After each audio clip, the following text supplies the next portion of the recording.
In today's legal brief, we discuss whether your social media posts or messages can be used against you in a civil or criminal trial. Be aware.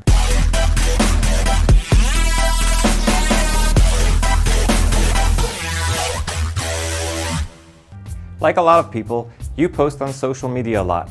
Get your hair cut? Well, then you post it on Instagram and ask your friends, how does it look? But what happens if someday down the road you're in court and the other side's trying to get that picture of you getting a haircut? What happens then?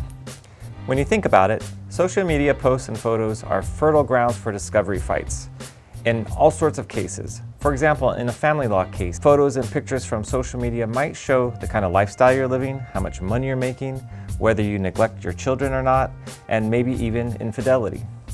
Or in a personal injury case, do you have posts and photos of you doing kickboxing? Do you have posts of your Olympic level weight training? Are there pictures and photos that show that you're really not as injured as you might be telling your doctors? The first thing to keep in mind in this area of law is that the judges have wide latitude and a large amount of discretion on what they allow the other side to get their hands on. Hint, make sure you know how the judge has ruled on this issue in the past. That'll give you a good idea how he's going to rule in your case.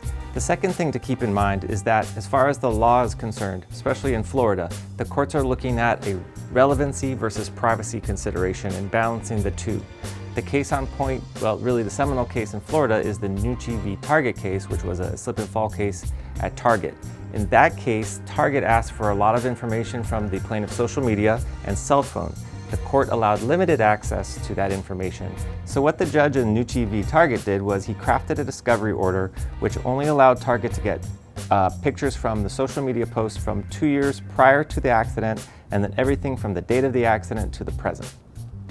The argument was that from 2 years prior to the accident to up to the date of the accident was relevant because it showed what condition the plaintiff was before the accident, and then of course everything from the date of the accident up until the present day was relevant to show how the injury had affected the plaintiff. The problem for the plaintiff in an accident case is that everything that the plaintiff does after an accident is basically relevant. And so you have to be aware that almost any picture you're in that's posted on social media or even just emailed to someone else can potentially come out in discovery. In different kinds of cases, judges might construe different types of orders. For example, in a family law case where there's allegations of neglect of the children, the judge might say, okay, you have to give them every post or picture that was taken after 11 p.m. at night because that would be relevant to whether you're really taking care of your kids or not. In a criminal case, of course, the only thing that would probably be relevant is pictures from the date of the crime showing where you were or a potential alibi. So depending on the case, the judge can structure a discovery order that will only allow relevant pictures, which balances the relevancy versus privacy issue.